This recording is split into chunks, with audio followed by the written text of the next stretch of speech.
انا بقالي في المجال ده حوالي 6 سنين ككمبوستر. وقبلها كنت بعمل حاجات في 3 دي لمدة 3 سنين بجانب ان انا كنت مهندس. اشتغلت في اتخرجت من اي تي اي بعد ما انا سبت الهندسة.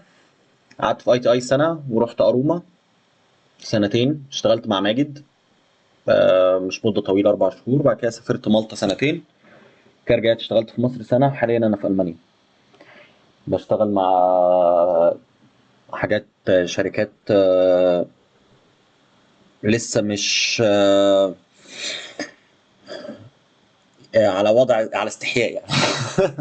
لان انا لسه ناقل بقالي حبه قصيره، فلسه الدنيا ما استقرتش معايا في المانيا. بس دعواتك بقى. هو مش هروب على قد ما هو الموضوع في المجال، بالذات في مجال الشغل الموضوع بيبقى نظامي اكتر. هي دي الحاجه الوحيده اللي في الطف في ناحيه الشغل. بس فيما عدا ذلك انت ممكن تتعامل، ما في ناس بتعرف تشتغل من جوه مصر، بتشتغل ريموتلي مع شركات وكده. بس بيبقى الوضع للاسف يعني الشركات دلوقتي بقت عندها مشكله مع موضوع الفي بي ان. تقول لك ان هو ممنوع في مصر، وبقى الموضوع يأثر شويه على الارتست. بس ربنا يرزق الجميع بقى. بص يعني احنا يعني في كذا حاجه هنتكلم عليها النهارده. بس عشان نتكلم على كل حاجه باستفاضه يعني الوقت مش هيبقى في صالحنا قوي زي ما انت متخيل، عشان في مواضيع كتيره اللي قلنا ان احنا هنتكلم فيها. فممكن نبدأ اكيد هنتكلم على الفرق، وازاي لو انت بتحضر ازاي تخرج بره مصر وكده. بس انا بتكلم على ان انت الموضوع بشكل دقيق وكده. لا ده هياخد، محتاج ممكن نبقى نطلع لايف تاني مرة تانية عشان نتكلم في الموضوع ده لوحده، عشان هو ما يعني طويل شوية. ماشي. بص يا شباب، احنا مبدئيا كده ممكن نبدأ اليوم النهارده بان احنا هنتكلم على الكومبوستنج. ايه هو الكمبوستور اصلا؟ هو بيعمل ايه؟ وايه الفرق الكمبوستور بتاع ال 2 دي عن الكمبوستور اللي شغال في اللايف فوتج؟ لان انا اشتغلت الاثنين وفي فرق كبير ما بين الاثنين. مش تقليلا من اي حد كل واحد طبعا يعني كل الشغلانات مهمه، بس هو في شغلانات بتبقى اصعب من شغلانات في. وخليني احط العنوان بتاع الموضوع كله حتى اللي هنتكلم عليه قدام في الاي اي وكل الحاجات دي متعلق بكلمه واحده هي اللي بتحدد صعوبه الحاجه من سهولتها: الكنترول. الكنترول بتاعك على الفوتج هو ده مربط الفرس في الشغلانه بشكل عام. فبالنسبه للكومبوستور ال 2 دي هو بيتعامل مع ارتست راسم الحاجه على الفوتوشوب الستريتور، بيحركها، بيعمل افتر افكت، ادوب انيميت، كل الكلام ده. بيبقى الغلطه ممكن تتعدل. المشكله المينلي بقى بتبقى مع الارتست الكومبوستور الغلبان اللي هيشتغل مع لايف فوتج. انت صورت في لوكيشن، مصاريف اللوكيشن بتبقى غاليه، وغالبا بتحصل اخطاء كتيره لان في الهيومن ايرور دايما موجود، بس مفيش فرصه ان انت ترجعها. فبيخلي نقطه الكنترول تخرج بره ايديك بنسبه ما. وهو ده المين ايشو اللي بتواجه الارتست اللي بيشتغل مع لايف فوتج عن الارتست اللي بيشتغل مع الانيميشن ستوديوز. انيميشن ستوديوز بتبقى الكومبوستر دوره في العموم ايه هو الكومبوستر بيعمل ايه اصلا؟ هو دوره الاساسي ان هو بيجمع كل حاجه من الاقسام المختلفه، وان هو يديك الفاينل برودكت. بحيث ان الفاينل برودكت ده لو في لايف فوتج هيبقى بعديها يروح لكلرز طبعا، لان هو بتبقى التلوين السينمائي بيبقى حاجه انت بتشتغل على الالوان، بس دي عشان مشكله الكاميرات. بس في الغالب بالنسبه للانيميشن ستوديوز بيبقى هو الفاينل ستيج، وهو اللي بيعمل الايديتنج وبيضاف على شويه شغلانته شويه حاجات كده، وهو اللي بيعمل حركات الكاميرا وبيعمل شويه حاجات كده مش موجوده في الدور الكومبوستور الثاني اللي بيشتغل على اللايف فوتج. فبالنسبه فترة اللي انا اشتغلتها كنت اشتغلت مع شركه ماجد قبل ما تقفل الاستوديو بتاعها في مصر، واشتغلت حاجات فريلانسنج تبع الانيميشن ستوديوز، فعندي اكسبيرينس فيها. ممكن نستنى له. هل الشير واضح كده؟ انتوا شايفين اللي على الشاشه؟ انت معايا صح؟ انتوا شايفين يا جماعه صح؟ واضح. اوكي. ماشي. ده مثلا كانت ايام انا كنت بذاكر زي اي حد. لسه انا متعود على اللايف فوتج، وكان دخولي لل 2 دي انيميشن هو انا بعمل ايه يا جماعه؟ كنت بجرب مع نفسي حاجات، دي حاجات بسيطه، اكزامبلز بسيطه. يعني ايه الكمبوستور بيعمل ايه؟ زي ما انت شايف كده البيفور والافتر، بيبقى الانيميتور هو اللي شايل الهيفي ليفت، وهو اللي راسم، وهو اللي محرك، وهو الكمبوستور بيبقى بيضيف الحاجات اللي ناقصه، او هتاخد وقت كبير من الانيميتور ان هو يعملها، او آه بيوصل فيجن. يعني احنا مثلا عندنا كل الحاجات دي ما هي الا ان هو بيديك الاليمنت من اقسام مختلفه. واحد بيديك الباك جراوند، حد بيديك الكاركتر المتحركه، والباقي بالنسبه للكمبوستور بالذات في مصر بيبقى انت وشطارتك. اللي هو اي اليمنت ناقص انت بتخش بقى تجيبه من فري بيك، بتجيبه من اي سورس تاني، مصدر خارجي، وبتكمل الاليمنتس اللي مش موجوده بان هي تخدم الستوري. طبعا ده بيبقى تبع بايب لاين بتاع الحاجات دي، بيبقى اللهم صل على محمد معمول له انيماتكس ومتحدد ايه اللي المفروض يتعمل فيه وما شابه. آه، ممكن حاجه تانية زي كده برضو بتبقى نفس الفكره. ممكن يبقى اللي هو معلش هو بيلود. برضو دي كانت حاجه معموله مع شركه تانية. هو بيكون مديك كل حركات الكاميرا دي بتبقى من دور الكمبوستر اللي بيشتغل 2 دي. خد بالك كل الكلام ده بيبقى مش محطوط له ليميتيشن ككمبوستر. بيكون مينلي بتبقى انت قاعد مع في الانيشال ميتنج، بتقعد تتفرج على الانيماتكس زيك زي الباقيين، وبتبدا تجمع ما يوازي انت هتعمل ايه قدام. لان انت غالبا هتقعد فاضي معظم الوقت لحد ما كله يخلص، وانت اللي هتتكربس في الاخر. دي ايشو من الايشوز اللي بتبقى موجوده للكمبوستور اللي في 2 دي. هو مش هو اللي بيعمل هيفي ليفتنج، على عكس الكمبوستور اللي بيبقى شغال مع الفوتج، لايف فوتج. ده بيبقى موجود في المصنع على طول الخط. لو الحاجه مش اول ما اتصورت، انت كده كده لازم تبقى اون سيت في حاجه اسمها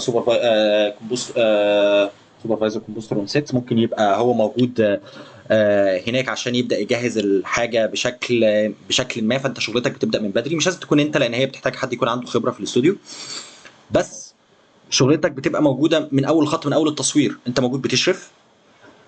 بعديها الفوتج بتيجي، بيبدا تخش حاجه تانية في البايب لاين، حاجه اسمها ماتش موف، عشان تبدا يتحرك لها لاي اوت وفوتج. بصوا انا عارف يا جماعه ان انا هبدا ادخل مصطلحات كتيره ممكن تلخبطكم، بس مش دي الفكره. انا بس بشرح بشكل عام الواحد بيبقى مكانه فين.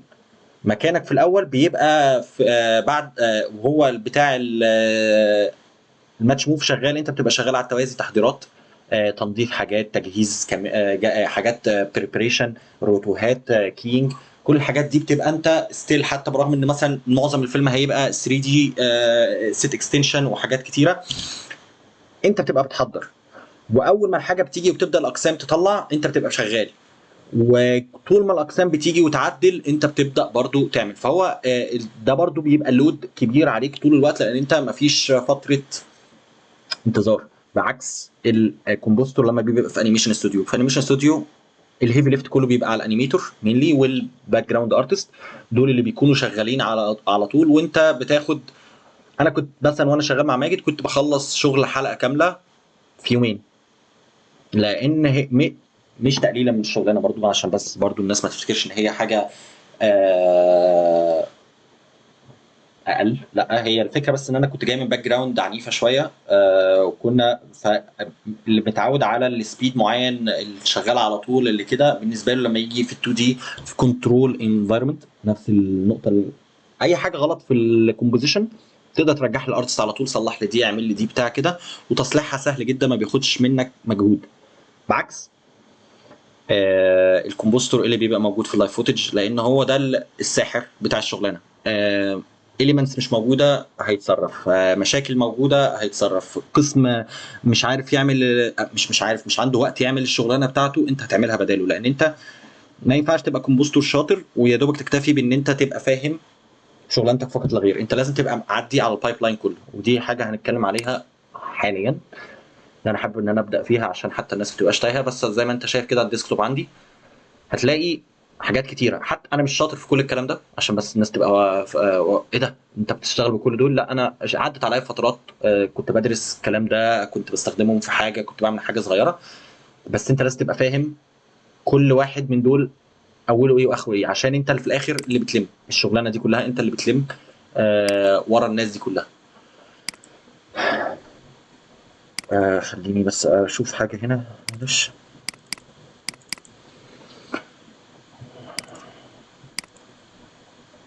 معلش يا جماعه ثانيه.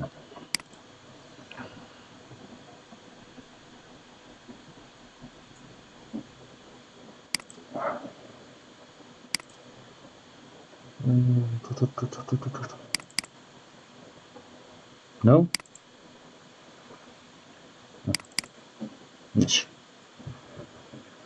انا عايز افتح بروجكت، اتمنى ان هو يفتح لان الحاجات دي انا فتحتهاش من زمن طويل. انت معايا لسه صح؟ الناس سامعه كل حاجه تمام؟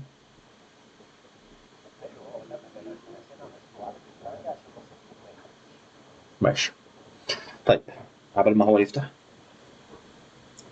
لحد دلوقتي انا كل اللي كنت بقوله المختصر المفيد ان انت عندك الناحيتين دول، ال 2 دي انيميشن وعندك اللايف فوتج. خلينا اللايف فوتج بعدين لان هي اللي هتبقى الاعمق،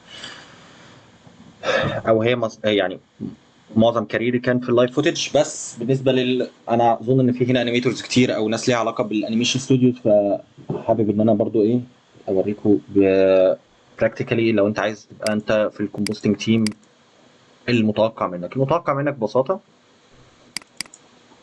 ممكن تبقى حاجه زي كده.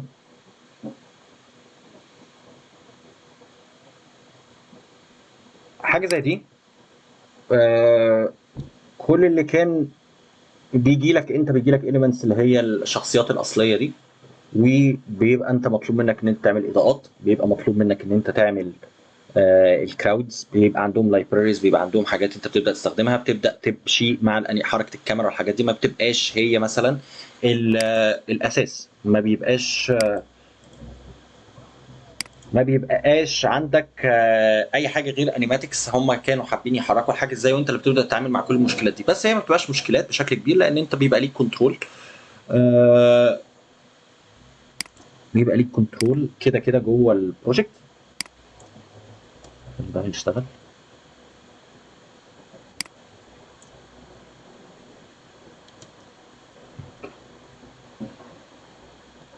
لسبب ما في لاير مش شغاله عشان افكت ما انا قفلته قبل كده، ما علينا.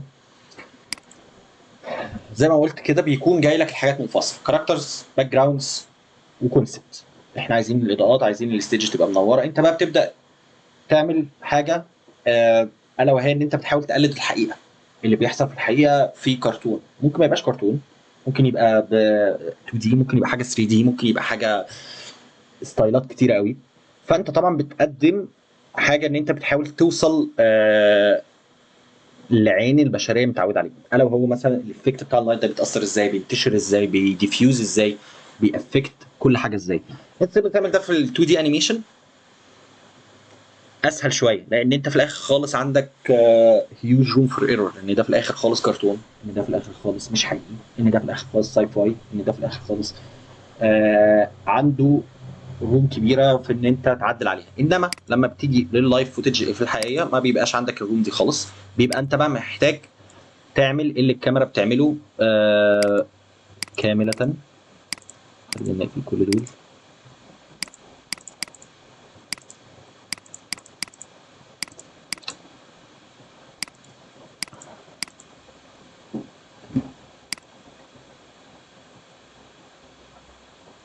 اهو ده مثلا بيبقى جاي لك حاجه تانية كانت معموله اغنيه للعيد، بيبقى جاي لك عباره عن حاجه متحركه في الانيماتيك زي ما انت شايف كده. هو مديك بس المخرج بتاع الاغنيه او الحلقه او كده بيكون بيشرح للي قدامه انا عايز احركها بالشكل ده وكده. هل بيكون بقى عاملها بايده؟ لا، في كل حاجه لا، ما بيبقاش كل حاجه موجوده، انت اللي بيبدا يبقى مطلوب منك ان انت تعمل ده. انا مش عايز اخش في تكنيكالز صح كده ولا انت عايزني اخش في تكنيكالز؟ عشان انا بس بدي فكره بشكل عام، لان السيشن ده زي ما بتاع يعني هو 1 1. انا مش عايز اتوه الناس، انا عايز بس اديهم فكره عن ايه اللي بيحصل حوالينا.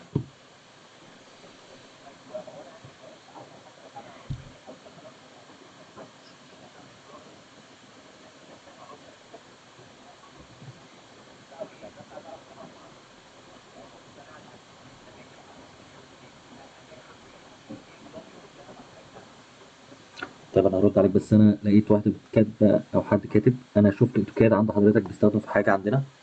لا. انا كنت مهندس مدني. فكنت بستخدم الاوتوكاد. هو بيستخدم في الناس اللي بتستخدم بتعمل 3 دي فيجواليزيشن للديكور والاكستيريور والانتيريور. بس حابب بس السؤال لمحته بس في حد ارد عليه. بالنسبه انت ان انت تشتغل ايه ككومبوستور، محتاج ايه في افتر افكت؟ احب اقول لك على حاجه انا متبناها، اتعلمتها في مالطا بصراحه عشان اكون صريح معاك. كنت بعتمد على البلجنز والجزموهات الجاهزه والحاجات المتحضره جوه نيوك. ايه نيوك؟ نيوك ده سوفت وير مرعب شويه كده. نود بيست، مش زي افتر افكت. هو بيبقى ميك سنس اكتر، عشان بس انا عارف ان معظم الارتست متعودين على لاير بيزد وكده. احنا بنشتغل حاجه نود بيزد، بتبقى مترتبه بشكل لوجيك معين. وعلى فكره ده الاي اي، كل الناس اللي متجهه للاي اي ده المنظر اللي انتوا هتبقوا متعودين عليه قدام، او ده المنظر اللي انتوا هتبقوا محتاجين تبقوا فاهمين. زي تومبو مهند. تمام. ايوه ايوه ايوه. هو خد بالك مثلا انا كنت بشتغل 3 دي ماكس زمان خالص، كنت مشتغل لاير بيزد لحد ما تحول لنود بيزد. يعني كل حاجه قبل كده حتى. انا مش عارف ليه ابل مش ابل ليه ادوب لحد دلوقتي مش متبنيه فكره ان هي تحول كل السوفت ويرز بتاعتها نود بيزد وتريح الكوكب من الكلام ده. لان هو اسهل. وانس ان انت تفهم، بس البدايه بتبقى صعبه شويه، بس بعد كده هو بيميك سنس. ف في الستار جيت ستوديو اللي انا كنت فيه، بعد كام شهر لقيت الليد بتاعي جاء وراح مسح كل ما هو بلجنز او جزموهات او ورجع السوفت وير عند الشركه كلها للبيز. ليه؟ لان ده بيخليك ارتست شاطر اكتر من ان انت تستسهل وتستخدم بلجنز. البلجنز مفيده ومهمه وكل حاجه، بس للاسف احنا بنستخدمها بكثره بشكل عشوائي. وبالذات لو انت في بايب لاين او شركه تشتغل مع بعضها، ما ينفعش تستخدم بلجنز كتير. لان زي ما انت شفت اول ما انا فتحت الفايل ده على فكره كان عامل لي اكسايه. الاكسايه دي ما هي الا بلجن انا كنت حاطه قبل كده مثلا على لاب تاني، وبص مش شغال دلوقتي. فهو في هنا افكت تقريبا كانت فليره بقى او اي حاجه، حاططها على الادجستمنت لاير دي. آه وما سطبتهاش على الجهاز ده بيعمل مشكله في الديدلاينز. بتبقى انت مش موجود او زميلك كذا هياخده منك ويكمل، او انت بتدي الفايل بتاعك ده از لايبرري هنشتغل منها بعدين، وانت سافرت او مشيت او مش موجود او عندك ظرف، هنتصرف احنا ازاي؟ فاهم الفكره؟ انت لا يعني لما انا يعني خد ودي معايا ساعات عشان اساعد اسلام. يعني بس احس ان انا مش في صحراء. ماشي.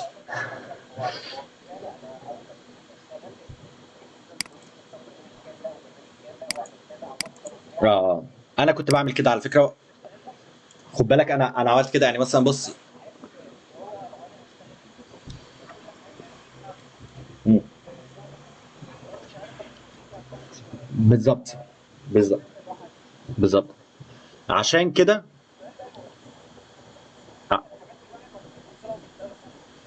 ما انا بقول لك انت بتسطب الحاجه لما تحتاجها.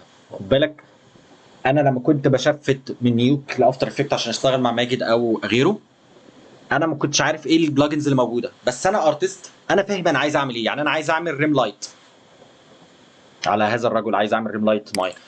هل انا محتاج ان انا ادور على انهي بلجن بيعمل انا ممكن يعني انا كنت بدات خالص في افتر افكت بقيت اعمله تو لاير، واللاير اللي ورا اخليها ابيض واروح حاططها على الاتش بس وبتاع بحاجات افتر افكت. بعد كده اكتشفت ان في بلجن بيعمل الحوار الريم لايت ده ويدي لك كنترول عليه واللايت وكده.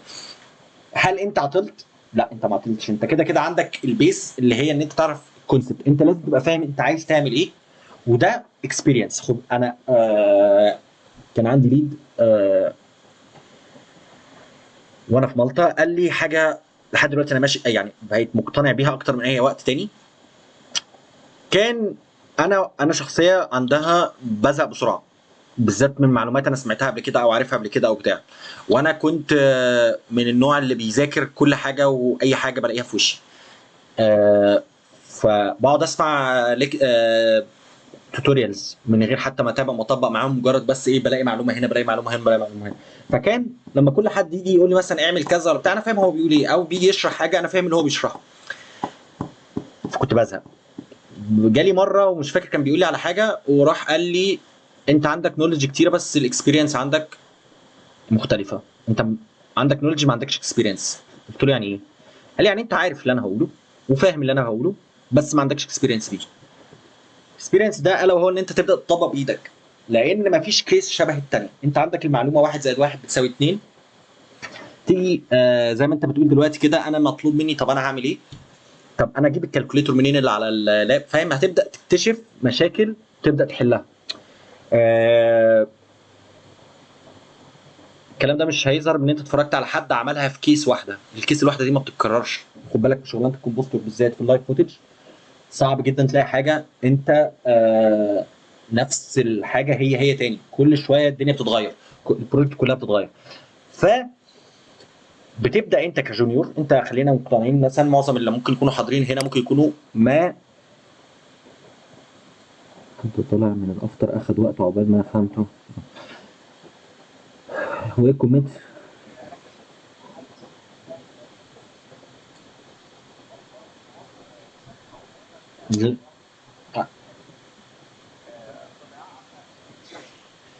انت بتتكلم على الانيميشن استوديو صح؟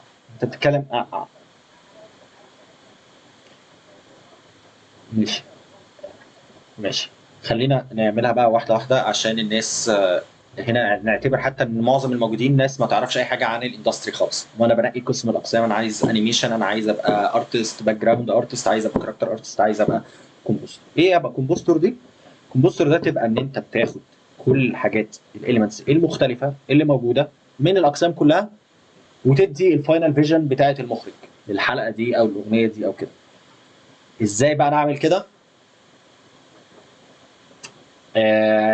مبدئيا كده انت التارجت بتاعك ان انت تميمك الحقيقه. يعني خد بالك انا برضو عندي معكوسه شويه، انا ممكن اكون ما عنديش الحته الصعبه بتاعت انا كارتست انمي اشتغلت في انيميشن استوديو بس مش فاهم انا بعمل ايه ككومبوستر، عشان انا بدات من ناحيه تانية. انا بدات من اللايف فوتج، فكان المطلوب مني واضح وصريح بشكل العين شايفاه، الا وهو ايه؟ ان انت بتعمل الحاجه اللي زي ربنا ما خلقها. طبعا انت عمرك لو قعدت من هنا لحد 50 سنه قدام تطلع الفوتج زيها زي الحقيقه تقدر تحسن عليها ستيل، بس تعمل اقصى ما في وسعك بان هي تبقى مقبوله للعين. انت مثلا لما بتعدي الاضاءه على جسم الانسان انت محتاج تبقى دارس وفاهم ان الاضاءه دي بتتشتت على الاسطح بشكل مختلف وفي انفايرمنت مختلفه، كل شكل يعني ايه الشكل اللي بيوصل كده. ليه بنعمل كده؟ لان انت عينك اتعودت على كده في الحقيقه، وانت ماشي في الشارع وانت مش سيبك من التلفزيون والسينما خالص، انت وانت ماشي في الشارع عينيك دي ما هي الا بتسجل كل حاجه للمخ باشارات معينه، والمخ بقى فاهمها بالطريقه دي. انا ممكن اجيب ناس من الشارع مش فاهمين في الشغلانه حاجه وافرجهم على فيلم ويقعد انا مش مرتاح، انا مش عارف هو في حاسس المشكله بس هو مش عارف المشكله في ايه. ممكن تبقى المشكله حاجه ابسط مما يكون، الا وهو ان مثلا ان ال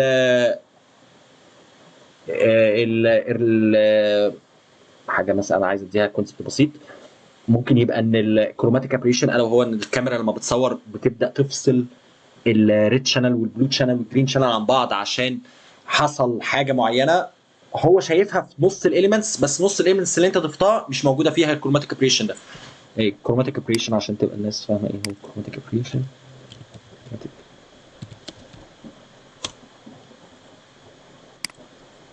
هو المنظر ده.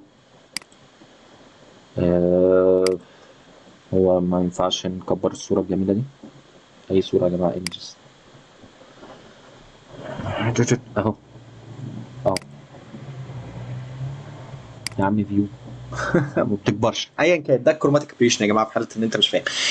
لا تخيل ان انت الكاميرا ده بيبقى بسبب ان الويف لينس بتاعت اللون الاحمر واللون الازرق واللون الاخضر مختلف عن بعضها، فلما العدسه بيبقى فيها مشكله ما او في وقت او انكسار الضوء اتكسر عليها بشكل مختلف، ادى ويف لينس مختلفه، فالثلاثه شانل اتفرعوا عن بعض فاداك المنظر ده. تخيل بقى انت جوه المنظر ده، المشهد كله مثلا انت كنت بعمل مشهد دريمي وان البطل بيحلم بالدنيا الصافيه او صاحي من النوم او المشهد المشهور قوي اللي دايما يجيب لك البطل بيفتقد مراته وقاعدين يتفرجوا على الذكريات وكده، وهو بيحط المخرج عايز الايفكت ده وصوره بالطريقه دي، وانت بقى محتاج تضيف الفراشات وتضيف اللي مش عارف ايه وتضيف له الميه وتضيف له التاثير ده، ورحت ما عملتش كروماتيك ابريشن عليها كلها. هل المتفرج العادي فاهم يعني ايه كروماتيك ابريشن؟ لا هو مش عارف، بس هو في اليمنتس ناقصه فعينيه مش مرتاحه. فانت ككمبوستر مهمتك ان انت شغلك ما يتشافش. احنا ككمبوسترز في عالم الواقع، لو ما فيش ساي فاي او الحاجات اللي هي بره الحقيقه اللي هي حاجات افنجرز والحاجات اللي مش موجوده دي، شغلنا مفروض ما يبقاش موجود ولا حد عارفه ولا حد شايفه ولا حد يقول لك ايه ده بص انا عامل كذا. لو انت شفت شغلي معناها ان انا فشلت، ما عدا الحاجات الساي فاي طبعا، لان انت ما فيش حاجه مركبه فضائيه، ما فيش بتاع، ما فيش حد بيطلع نار من بقه، ما فيش الكلام ده. فدي شغلانه الكمبوستر. فدي صعبه جدا، انت بتحاول تقلد خلقه ربنا، بتحاول تقلد قوانين ولازم تبقى عارف قوانين فيزياء، قوانين مش عارف ايه، قوانين ايه قوانين ايه، بتقرا كل حاجه. اي معلومه انا قريتها في حياتي انا استفدت بيها بشكل او اخر جوه الكومبوستنج. انا بتعامل مع النار، باجي راكب نار، باجي اشوف تاثير النار ده على الحاجه بيعمل ايه. انا كان في تاسكايه عندي ان انا هم صوروا الجثه سيليكون طبعا وقاطعين راسها وي وي وي. انا جبت كتب تشريح وقريت الجثه بيحصل لها ايه لو ماتت بعد 6 ساعات و3 ساعات وكده عشان تخدم البلوت تويست. المشهد ده ان الجثه اتقتلت وعدى 6 ساعات عليها. طب 6 ساعات ده ايه اللي بيبقى حاصل للجثه؟ هل دي ليها علاقه بيك كارتست؟ لا والله ولا اعرف ولا ايه. فتحت كتب تشريح حرفيا واتفرجت على الصور واتفرجت على ريفرنس. شغلانه الكومبوستور لا تصلح باي شكل من غير ريفرنس، سواء في 2 دي او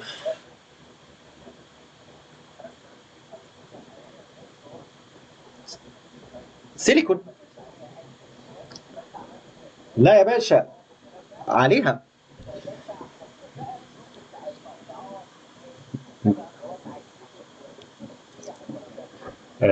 انت بتبقى في لوكيشن بتعمل على اقصى ما في وسعك وبتجيب ارتست يعمل لك الجثه السيليكون دي، يحاول يضيف لها كل ما هو طبيعي.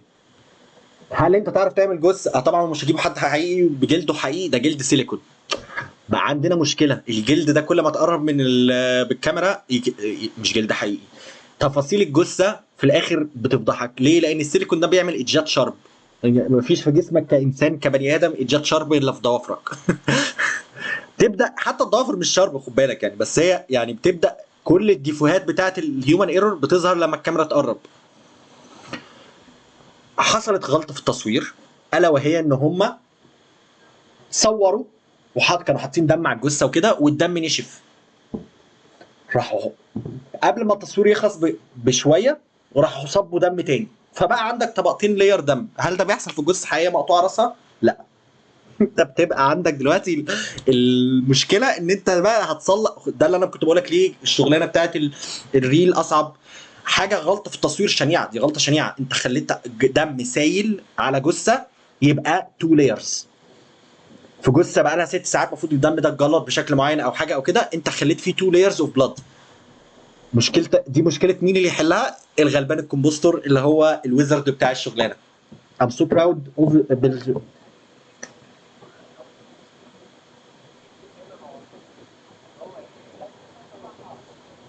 ده بالظبط اشهر جمله في الاندستري الجميله عندنا فيكسين بوست، بالذات في اللايف فوتج. موضوع تاليز ده موضوع التاليز ده موضوع كارثي. خد بالك انا مره حضرت ميتنج بالنسبه للكمبيوتر اللي بيلايز ده، والله كان التصوير، انا كنت في ميتنج او كنت في حاجه في ايفنت يعني، والمخرج بيكلمني وهم بيصوروا.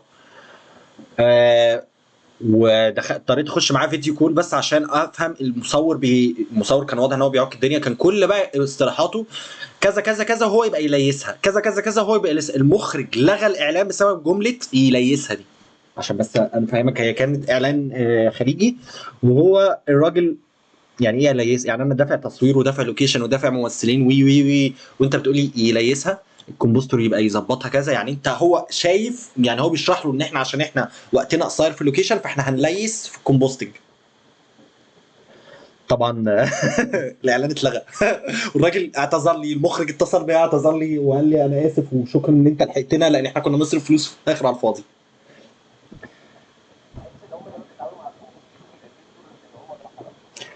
ده حقيقي. ده حقيقي. بص زي ما انا قلت لك، الهيفي ليفت في الانيميشن هو الانيميتور ده ساحر. يعني انا وانا في ماجد كنت بقعد اتفرج على الانيميتورز، كانوا بيصعبوا عليا جدا لان هم بيعملوا حاجات يصعب على امثالي فهمها، بس هو الهيفي ليفت عندهم. تيجي تنقل بقى الاندستري دي عندنا احنا في التو، احنا الكومبوسترز دول هم اللي بيبقوا الغلابه اللي طالع عينهم، لان هو مطلوب منه يعمل كل الشغلانات كلها. انت بتتصرف في اليمنتس 3 دي لو مش موجوده، انت بتعمل تراك للكاميرا لو هو مش موجود، انت بتعالج المشاكل اللي حصلت في التصوير، انت بتعالج المشاكل اللي قبل ما تحصل في التصوير، انت بتعالج المشاكل لان الكالورست اللي جاي بعدك لما حط البروجكت بتاعك النار ده سورس اضاءه، خد بالك. ضرب له دافنشي. هي مشكله في دافنشي، كانت مشكله مشهوره جدا، حوار ان النار بيضرب جوه دافنشي، فانت محتاج تعالج الاضاءه على حاجه انت مش شايفها في سوفت وير انت مش هتستخدمه. ده حرفيا وضع الكمبوستر في الشغلانه لما تبقى لايف فوتج تبقى كارثيه. انت محتاج جوه في العالم كله. الفارق ما بين الشركات الاجنبيه والشركات المصريه، الشركات الاجنبيه بتحط كوتيشن على كل شوت ووقت وتايم لاين بيحاولوا يمشوا عليه. صعب جدا ان هي، بص انا كنت فاكر ان دي المشكله دي عندي، ان انا ما بعرفش احط تايم، وانا كنت بتخض زمان وانا جونيور. انتوا ازاي بتقدروا الوقت بتاع الشوط ده؟ تقول لي ده هيخلص في يومين وده هيخلص في يوم وده هيخلص في 3 ساعات وده هيخلص في كذا. وعمرها ما بتظبط. انا خد بالك انا كنت متابع في مصر الموضوع، ساعات بيخلص اسرع وساعات بيخلص ابطا، بيبقى على حسب الارتست هو استوعب قد ايه. اكتشفت قدام إن الموضوع الاستيميشن ده من النقط المحوريه في الكوكب كله. الاندستري كلها قايمه بره على التايم استيميشن. هم بيهتموا بال تايم سكادجوال اكتر من الشغلانه نفسها. وعلى فكره انا عن تجربه بقى، لما انا جيت مصر، لما رجعت مصر سنه وجربت ده بايدي، ان انا احط تايم سكادجوال وان انا احاول امشي عليه وان انا احط تايم استيميشن وان انا احط الاولويه للتايم اكتر من اي حاجه تانية. اكتشفت ان الموضوع مجزي، لان انا ايه، كان احنا عندنا مشكلتنا ككمبوستر. زي ما فاكر لما انت بتقولي البلجنز واحنا ليه ممكن تقولي على بلجنز اللي تنفع. انا اكتشفت المشكله فين بالذات عندنا احنا، واللي هي ان احنا بنكروت الدنيا في الاول بان احنا نستسهل وننجز ونخلص تاسكايه، مش عاملين حسابنا في ان الكلاينت بيجي يغير كل حاجه في ثانيه قبل الديدلاين بوقت قصير. فانت لو ما كنتش محضر من الاول، ويست التايم ممكن الناس بتعتبره ويست تايم، انا بعتبره هو ده الوقت الصح ان انت تبدا تنفست فيه، ان انت بتنفست الوقت وان انت تحضر السكريبت بتاعك او الفايل بتاعك بشكل ان هو يبقى سهل التغيير فيه قبل الديدلاين. ده كان من تارجت بتاعي لمده سنه كلها لما كنت اخر سنه ليا في مصر. ان هي دي الشغل بتاع ان انت محتاج ان انت تعرف تعدل في الفايل في اخر لحظه من غير ما تضرب السكريبت. ويعني في حاجات معينه كنا بنبني بيها. يعني بص دي كانت محاضرات مثلا انا بنتكلم فيها في السكريبت ازاي تبنيه وازاي تخليه يوزبل بعدين، حاجه بالشكل ده للشكل ده وليه ويأثر في ايه. وازاي تستخدم الحاجه دي. كانت محاضرات برضو ممكن حاجه نتطرق ليها. انا ما اظنش. هل يا جماعه معلش انا عندي سؤال ضروري شويه، مين هنا في الاودينس اشتغل نيوك؟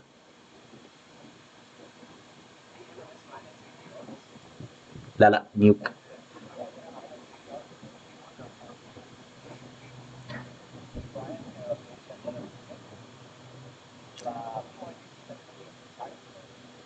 أم...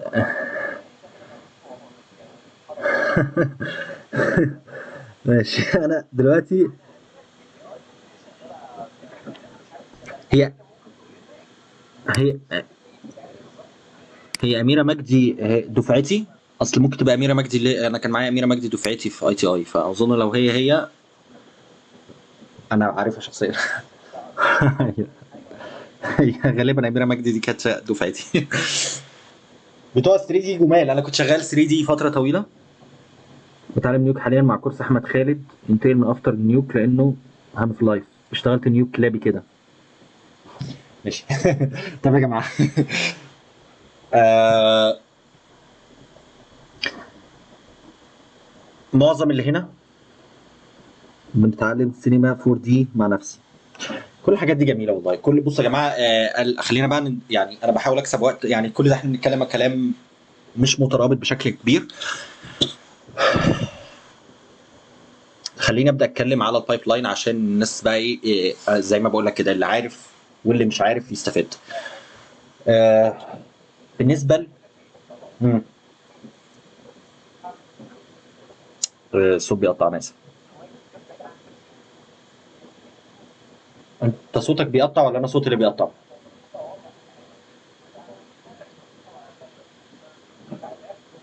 ال-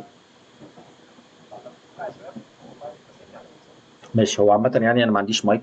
المايك بتاعي امبيدد جوه السماعات، فما فيش مايك احركه، بس انا هحاول ابعد عن السكرين على قد ما اقدر. المهم، خلينا نرجع لموضوعنا عشان نبدا نكسب وقت للناس دي بقى. انا مش حابب ان انا اضيع للناس وقتها، عشان لو في اسئله. ماشي. طبيعي. بالنسبه لل 2 دي كومبوستر، 2 دي كومبوستر باختصار يا جماعه، هو محتاج يعرف بس ياخد فكره عن ادوب انيميت، لان معظم الانيميشن ستوديو شغاله بيه. محتاج يبقى كويس في افتر افكت، محتاج يبقى واخد فكره عن فوتوشوب، ومحتاج يبقى فوتوشوب. على فكره انا كنت بعمل حلقات كامله بالفوتوشوب من غير افتر افكت، لان انت بتضطر تعمل حاجات وكده، تedit القبله. يعني بتجيلك صوره فايل فوتوشوب وانت تشتغل بيها وتحرك وكده، ما بيبقاش فيه انيميتور، بتبقى الكمبوستر ساعتها هو الانيميتور، بتبقى حاجات سيمبل كده وانت اللي محتاج تحركها كلها. آه والستريتور. فانت لو انت من الباك جراوند دي وهي دي بالنسبه لك، الكمبوستر يعمل ايه؟ الكمبوستر محتاج يبقى عنده كونسبتس، يبدا يذاكر. هو يتفرج على ريفرنس كتير، يشوف الحاجات الافتر والبيفور كتير، لان هي دي كل التارجت بتاعك. حركه الكاميرا، اللايتنج اهم حاجه في الشغلانه كلها لل 2 دي انيميتور. اللايتنج زي ما يعني بصوا، كانت ده كله لايتنج. يعني هو الحاجه ما بتجيلكش بالاضاءات دي، ولا توزيعات الاضاءه بتبقى كده على الحاجه، وافكت الاضاءه. بص لما الكاركتر يخرج من دايره الضوء ويرجع لها، انت محتاج تبقى مذاكر وفاهم اللايت بيسبريد ازاي. فنظريات اللايتنج والاضاءه من اهم الحاجات اللي انت محتاجها. مثلا لقطه زي دي، لقطه هبله زي دي، بص من فوق وتحت هي منوره تحت، وانت بتحتاج لما النور اتطفى ايه اللي حصل. الحاجه دي انت محتاج تفهم. اللايت بشكل عام بيحدد كل حاجه، الجات، الشادو، الحاجات، الريم لايت، الحاجات دي بتبقى مهمه جدا في ال 2 دي انيميشن. من اكتر الحاجات اللي انا شايفها ان هي مهمه. ده هنوصل له قدام شويه في المحاضره. ده كونف يو اي يا جماعه، ان كيس ما حدش شاف ايه هو كونف يو اي. ده مستقبل الاندستري قدام شويه. آه بالنسبه بقى البايب لاين الكبير، بايب لاين اللي لايف فوتج، اللي هو اصعب. ومعلش في كلمه ان هو اصعب دي، انا عارف، بس هو فعلا اصعب، لان انت بتتعامل مع حاجه اتصورت بجد ومفيش فيها تراجع. زي ما قلت لك، انت محتاج تاخد فكره عن كل سوفت وير، وهقول لك ليه وانا بشرح. انت محتاج تاخد فكره عن سوفت وير، يمكن اللي اشتغلوا 3 دي فاهمين. انا لو ككمبوستر باخد حاجه اسمها ديبس ماب واي دي ماب. ديبس ماب يا جماعه بتبقى بهذا الشكل، عشان بس تبقوا فاهمين. دي ديبس ماب جميله طالعه من سوفت وير، تبقى طالعه من سوفت وير، كل سوفت وير بيطلعها بشكل. وعندنا سوفت وير خطير جدا في ال 3 دي اللي هو انريل، بيطلع اسوأ ديبس ماب في الكوكب، وبيطلع اسوأ اي دي ماب في الكوكب، بس بيطلع النتائج بتاعه ال 3 دي في وقت قياسي وباضاءات جميله وفي حاجات جميله. ليه حاجات يعملها لو انا قعدت من هنا لحد اسبوعين ممكن هو يطلعها لي في ساعتين، وما يحرقش الاجهزه وما يحرقش كروت الشاشه، وي ليه مميزاته وليه عيوبه. يجي فبيبقى لازم توظيف السوفت ويرز دي بيبقى مختلف. انت ككمبوستر لازم تبقى فاهم الديبس ماب اللي بيطلعها السوفت وير ده والسوفت وير ده والسوفت وير ده ليه. المشكله فين؟ لان ساعات بتبقى على فكره، انا اشتغلت برضو فتره ماتش موف، فانا ببقى يجي لي الماتش موف اللي هو بيعمل الكاميرا، حركه الكاميرا وبيقلد حركه الكاميرا، يقول لي مثلا 3 دي ايكولايزر ما بيعملش كذا. هو مش بيكدب عليك، هو ما يعرفش ان هي بتعمل كذا، او ان هي اتحلت، او ان هي في فيرجن قديمه كان فيها كذا، او ان في ارتست حلها بشكل كذا. فانت لما بتشتغل الحاجه بايدك، وده اللي انا كنت بقوله لك، فرق الاكسبيرينس عن النولج. انت ممكن تكون اتفرجت على البتاع وشايف النتيجه الفاينل كذا، تيجي تكسبيرينسها او تيجي تجربها بايدك على الطبيعه، تكتشف ان في مشكله 1 2 3 4 5. انت لو مش فاهم المشكله فين، خلينا ادي مثال. كنت في شوت خناقه ما بين ثلاث اقسام: كومبوستنج وال3 دي والماتش موف. الماتش موف ده اللي هو بيعمل الكاميرا وحاره الكاميرا اللي كانت موجوده في بنيجي نركب ال3 دي اترندر، تيجي تبص عليه جوه مايا مترندر، ايه ده؟ ما هو راكب على السين اهو، يعني الاوبجكت والحاجه السيت اكستنشن العمارات والحاجات دي باينه. تيجي تحطه جوه نيوك، مش شبه اي حاجه تانية ومش راكب والنسب بتاع. تيجي تكلم يا عم انت المرندر غلط، لا يا عم ده هو اللي مدي. طب هات الكاميرا اللي هو مدي. طب انا لما تيست الكاميرا بتاعت الماتش موف وجربتها عندي شغاله جوه نيوك عادي. الاقسام كلها دي المشكله اتحلت في الاخر بان انا لاحظت حاجه بسيطه، الا وان هو في حاجه غلط في النسب.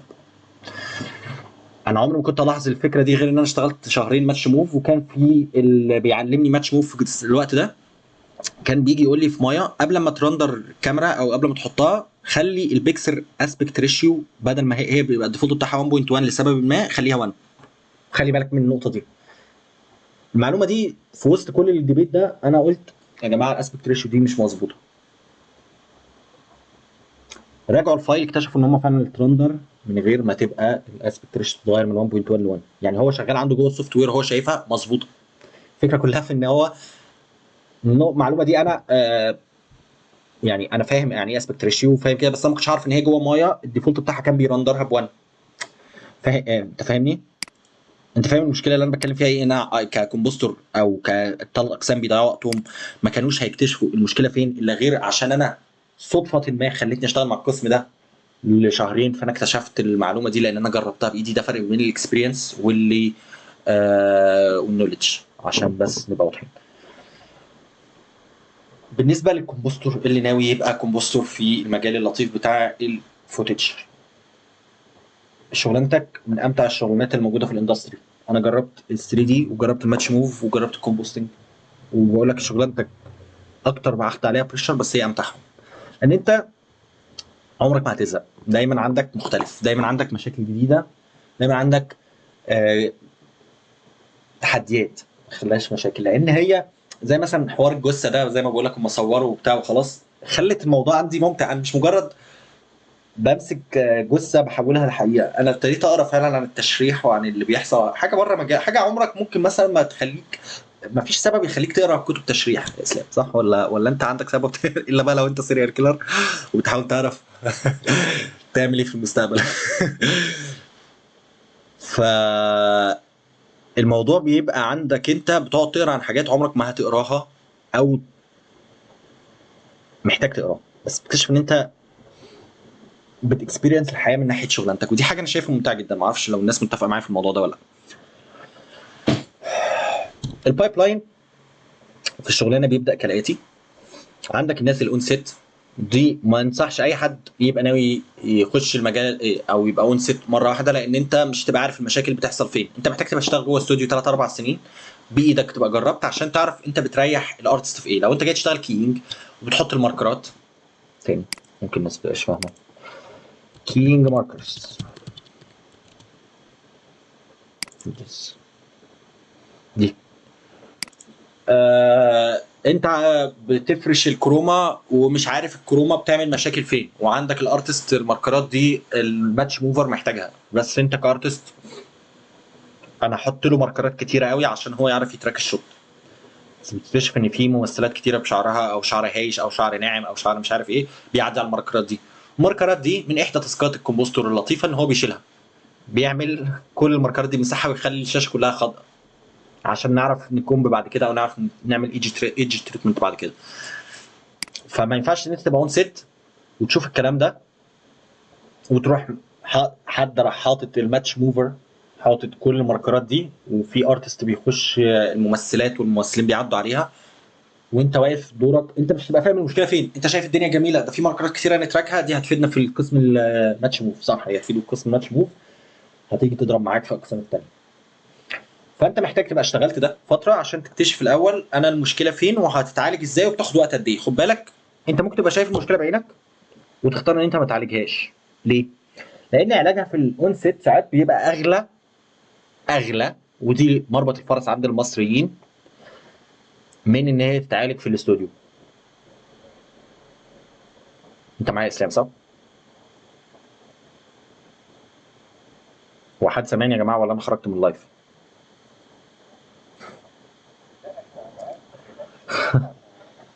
ماشي ماشي. فزي ما بقول لك كده بيبقى لازم تبقى خدت الخبره الاول في الاستوديو قبل ما تخش تفهم ايه اللي بيحصل في الاونست. لو حد حابب التجربه بتاعت الاونست جميله جدا وممتعه جدا ومرهقه جدا في نفس الوقت، بس هتتعامل مع نوع تاني من الهيومن ايرور. وخد بالك ما هيبقاش حد فاهم انت دورك ايه في الاستوديو في اللوكيشن، لان هو عايز يصور وعايز يطلعها وهو المخرج مصر على الزاويه دي ومصر على كده. والتعامل مع المخرجين فن في حد ذاته، يعني ان انت تكسب المخرج في صفك انت كده كسبت اللوكيشن. فده نوع تاني ممكن تتطرق له، ومحتاج ان انت يبقى عندك فاهم انت بتقول ايه، والكلمه بتاعتك يبقى لها ويت وتبقى بتكسب وقت الناحيتين. وده للاسف مخلينا جوه الاستوديو هم مسترخصيننا اكتر. فعشان كده بيبقى حاجات كتيره قوي يقول لك فيكس بوست. آه البايب لاين بيبدا من هنا، بس انت ما تبداش من هنا، انت بتبدا بشغلات بسيطه الا وهي حاجات زي ما قلت ان بيبقى الماتش موفر بيبدا يحط لي اوت للسين، ويبدا يحط لي اوت الكاميرات ويعمل ماتش الكاميرات وايه الكاميرات، ويبدا بقى يقعدوا يحددوا ايه اللي هيطلع اوت سورس وايه اللي هيتعمل جوه الاستوديو وايه والتايم فريم. انا بشرح البايب لاين على اصوله، مش لازم يكون ده اللي بيحصل في مصر، او مش لازم يكون ده اللي بيحصل في البروجكت. بيبقى نظرا لحجم البروجكت. بيبقى فيه انيماتكس. مارفل كلها كانت عامله افلامها انيماتكس قبل ما تنتجها عشان المخرج يبقى شايف هيصور ازاي، والناس تبقى فاهمه عدد الشطات قد ايه، وكل حاجه تبقى محسوبه وبتاع. ده بروجكت كبير لازم يعمل فيه كده لان البادجت ضخم. الغلطه بفور. بروجكت تاني لا ما فيش انيماتكس، معظم الافلام ما بيبقاش ليها انيماتكس. ال 2 دي مش دايما بيبقى ليها انيماتكس، لان بيبقى برضو ممكن يبقى الانيماتكس عباره عن رسمه فريم واحد معموله على وايت بورد مشروحه مربعات كده وخلاص. ده الانيماتكس بالنسبه لك. ممكن يبقى انيماتكس متحرك، بتفرق من بروجكت لبروجكت حجمه بتاعه. بعد كده بيبدا الارتست اللي هيعمل ماتش موف وهيعمل كاميرات وهيعمل. والكومبوستر الغلباني بيبدا يحضر كل حاجه ممكن تتحضر، يبدا يشيل المايكات، يبدا يشيل الوايرات، يبدا ينظف الكروما، يشيل من عليها الماركرات، يبدا يعمل روتو لكل الحاجات الاليمنتس اللي هتعدي ورا الكاركترز دي لو مش مفصوله او مش متصوره على كروما. خد بالك ادي انت كاركتر عندك متصوره، يعني تخيل كده روتو. روتو كلمه روتو روتو ارت ارتست ممكن يجيب لنا اي حاجه حاجه زي كده. انت مثلا هتعدي ورا الراجل ده لشكل ما، انت ناوي تعدي شويه عصافير. العصافير دي انت محتاج تفصل الراجل ده في فيديو. بص بيبقى شكل الماسكات ازاي، يعني انت بتبقى ترسم الشخص ده ماسكات بتتحرك.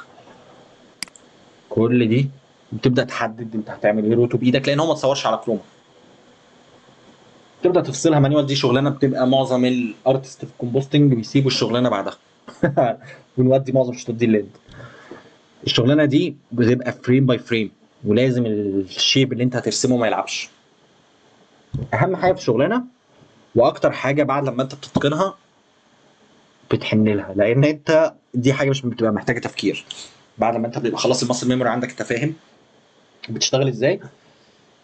قدام شويه لما تلاقي الضغط والبريشر عليك عالي، لما حد يديك تاسكات روت وانت ميد او انت سينيور، حتى لو الدنيا مضغوطه بتبدا تقول انا عايز تاسكات روت افصل بيها شويه، لان انت بتحط سماعاتك في ودنك وانت فاهم الدنيا انت محتاج فيها ايه. الموضوع بيبقى آه مريح للاعصاب قدام. بس في الاول بتبقى هي الليبر ورك او هي الهيفي ورك. كله بيبقى مش طايق نفسه، بيبقى زهقان وملان. انا عايز اعمل كذا، انا عايز ابقى بتاع، لان هي مرعبه شويه بس بتبقى سهله. يعني هي من اسهل الحاجات وانس ان انت جربتها بايدك مره، زي الجيم. تنزل مره واثنين وثلاثه نفسك بيتقطع. الاسبوع الثاني الثالث الرابع بيبدا نفسك يبقى ستيبل. الاسبوع ال 15 الاسبوع ال 20 بيبقى الموضوع انت اصلا بتجري على التريد ميل او بتعمل حاجه من غير ما انت بتفكر في التمرين، انت اوريدي بتعملها ميكانيكال. ده الروتو، على عكس بقيه الحاجات اللي جوه الشغلانه نفسها. دي حته لازم كل واحد يعدي عليها، لان هي الاسنس بتاعت الشغلانه. خد بالك الاي اي بيجاهد ان هو يلغي الشغلانه دي. الشغلانه دي قايم عليها معظم الشغل في الهند. معظم الاستوديوهات اللي في العالم هي عندها ضغط بترمي التاسكات الروتو دي في الهند، لان هي تاسكات كتيره وبتاخد وقت كتيره جدا، وفي عندهم ناس ملايين بيعملوها ميكانيكالي. بيخشوا على الكاركتر، كل واحد ياخد صباع، كل واحد ياخد ايد، كل يطلعها لك في ثواني. انت عندك ناس ما بتبراكتش عليها او بتزهق منها او ممله بالنسبه لهم فما بيعملوهاش، فما عندكش ناس كتيره شاطره فيها. بس هي كل المبني عليها كل حاجه، لان انت محتاج الاليمنتس دي تفصلها وتستخدمها في الكومبوزيشن بتاعك. التحضيرات دي كلها بتبقى في الاول، بيبدا يطلع لك فيرجنز من ال 3 دي لو في، او اليمنتس 2 دي، او موشن جرافيكس، او ايا كان اللي هيبدا يتحط، تبدا تستها مع التيت سنه في سنه. بنفضل ننهانس على التايم فريم اللي احنا نبقى حاطينه. بعد كده الكومبوستر بيدليفر فاينل، وبعد كده بيروح للكالوريست، وبعد كده بيروح للسينمات. البروسيس تبدو ان هي قصيره، انكلودنج سوفت ويرز كتيره جدا. فالموضوع ما بيبقاش مجرد ان انت تبقى عارف مكانك فين، لا انت لازم تبقى عارف انت بتستلم من مين وتودي لمين. ويفضل ان انت يعني اللي يحطك في بوزيشن مانجيريال قدام، او ان انت تبقى ليد، او ان انت تبقى سوبرفايزر قدام، انت تبقى فاهم الاقسام دي كلها ازاي بتكوردينيت مع بعض. لان دي اهم نقطه زي ما قلت لك. مشكله هبله جدا، بيكسل اسبكت ريشيو، واقسام واقفه خناقه كبيره، وريندر خد 4 ايام او 3 ايام. المشكله في انهي قسم يا جماعه؟ المشكله في الاسبكت ريشيو. حاجه جمله هينه، بس هي حلت ازمات كثيره، فاهم؟ فدي ما تجيش من حد لسه داخل الشغلانه. تبدا منين نيوك؟ تبدا من ستيف رايت الاب الروحي للشغلانه، وتبدا بالكورسات بتاعته. هتلاقي في كورس ليه حاجه و80 حاجه و90 فيديو هيعرفك كونسبتس. ستيف رايت. ستيف رايت.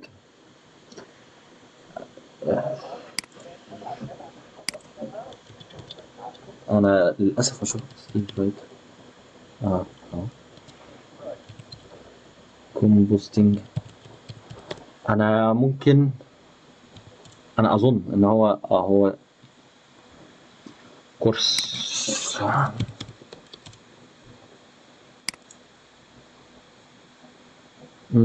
في كورس انا هفتكر رقمه، بس هو او يعني الراجل ده عامل كورس قديم جدا. هلاقيه لك ممكن أنا بتاع، لان انا الهارد مش متوصل دلوقتي باللاب ان انا الاقي الكورس فين، بس هو موجود. بس ممكن نبقى نضيفه في اللينكات لو انت هتضيف في الريكورد بعدين، نبقى ابعته لك والناس تبقى تنزله. ريبل واي ده عشان روتو. هل نور بتسأل ريبل واي ده عشان الروتو؟ اظن اظن يسأل على الروتو. بس ماشي. آه مح... لا عموما الكل نصحني بيه. آه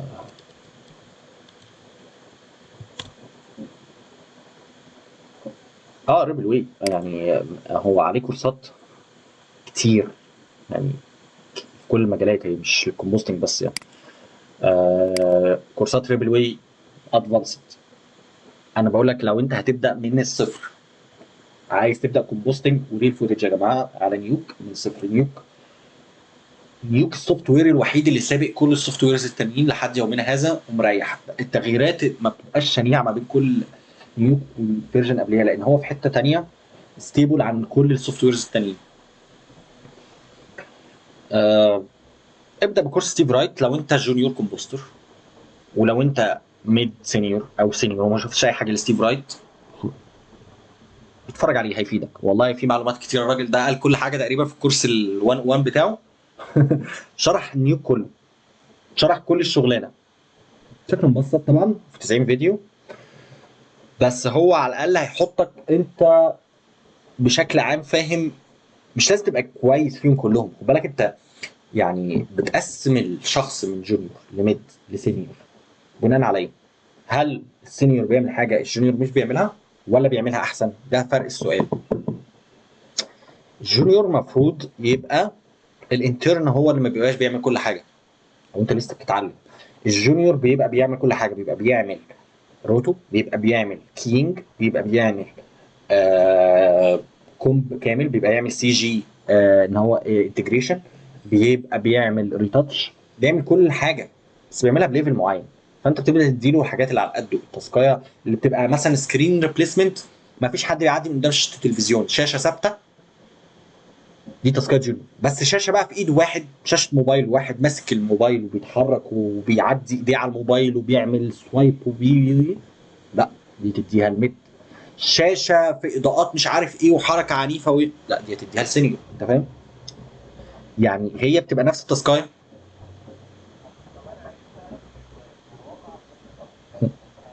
مم.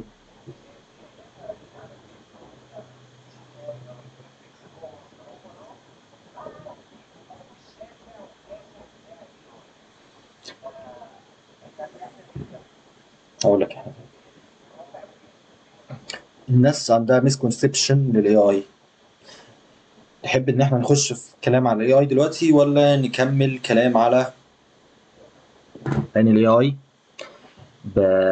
انا عايز افرقه. اوكي.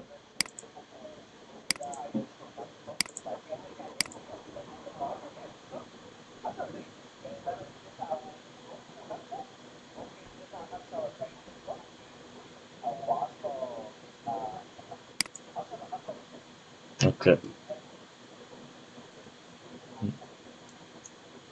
ماشي.